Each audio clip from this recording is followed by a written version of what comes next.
ডাকাত পিটাইয়া প্রমাণসহ সেলফি দিলে 40% ছাড়, এমন একটি ছবি সামাজিক যোগাযোগ মাধ্যমে ছড়িয়ে পড়েছে। শুধু তাই নয়, দেশের কোথাও না কোথাও ঘটছে চুরি, ছিনতাই, ডাকাতির ঘটনা এবং গণপিটুনির ভিডিও প্রকাশ্যে আসছে প্রায় প্রতিদিনই।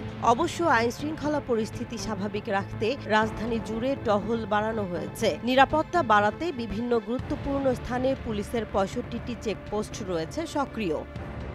এছাড়া পরিস্থিতি পর্যবেক্ষণে নিজে ঢাকার অলিগলি ঘুরছেন স্বরাষ্ট্র উপদেষ্টা মোহাম্মদ জাহাঙ্গীর আলম চৌধুরী। পুলিশের ঊর্ধ্বতন কর্মকর্তারাও মাঠে। এত কড়া নিরাপত্তার মধ্যেও রাজধানীতে ছিনতাই, গুলি, কুপিয়ে আহত করার ঘটনা থেমে নেই। গেল ২৩ ফেব্রুয়ারি রাতে রাজধানীর বনশ্রী এলাকায় আনোয়ার হোসেন নামে এক স্বর্ণ ব্যবসায়ীকে গুলি করে তার কাছ থেকে ২০০ ভরি স্বর্ণ এবং নগদ ১ লাখ টাকা ছিনিয়ে নেয় দুর্বৃত্তরা। ৩টে হুন্ডায় আমাকে রাউন্ড করে ঘুরে ফেলেছে। বাঁচার জন্য একটু দৌড় দিয়েছি, পরে আর দৌড়তে পারি না। ওরা ৫-৬ জন মিলে আমাকে গুলি করি। আমার নগদ ১ লক্ষ টাকা আর হইল প্রায় ১৪০-৫০ গুলি সোনা নিয়ে গেছে। ২৫ ফেব্রুয়ারি রাতে যাত্রাবাড়ি এলাকায় ছিনতাইকারীদের ছোড়া গুলিতে আহত হয়েছে মোহাম্মদ জাহিদ হোসেন নামে এক ব্যক্তি। একই এলাকায় দুর্বৃত্তরা ইকবাল নামে এক ব্যক্তিকে কুপিয়ে হত্যা করেছে।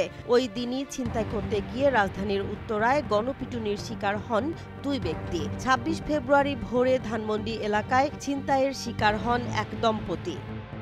আইনশৃঙ্খলা বাহিনীর সূত্রগুলো বলছে, রাজধানীর আইনশৃঙ্খলা পরিস্থিতি কাঙ্ক্ষিত পর্যায়ে না যাওয়ায় অপরাধপ্রবণ এলাকায় অভিযান জোরালো করা হয়েছে। ২৬ ফেব্রুয়ারি রাত থেকে ঢাকা ও আশপাশের এলাকায় টহলের সংখ্যাও বাড়ানো হয়েছে। গেল ২৫ ফেব্রুয়ারি আইনশৃঙ্খলা সংক্রান্ত কোর কমিটির সভায় বেশ কিছু সিদ্ধান্ত নেওয়া হয়। এর আগে ২৪ ফেব্রুয়ারি মধ্যরাতে নিজ বাসায় সংবাদ সম্মেলন ডেকে অপরাধীদের বিরুদ্ধে কঠোর হওয়ার কথা জানান স্বরাষ্ট্র উপদেষ্টা মোহাম্মদ জাহাঙ্গীর আলম চৌধুরী। ঢাকা মহানগর পুলিশ সূত্র জানায়, স্বরাষ্ট্র উপদেষ্টার ঘোষণার পর নড়েচড়ে বসে পুলিশ। এরপর থেকে ডিএমপির ৫০টি থানায় ৫০০টি টহল টিম ও ৬৫টি পুলিশ চেকপোস্ট বসিয়ে তল্লাশি করা অব্যাহত রয়েছে।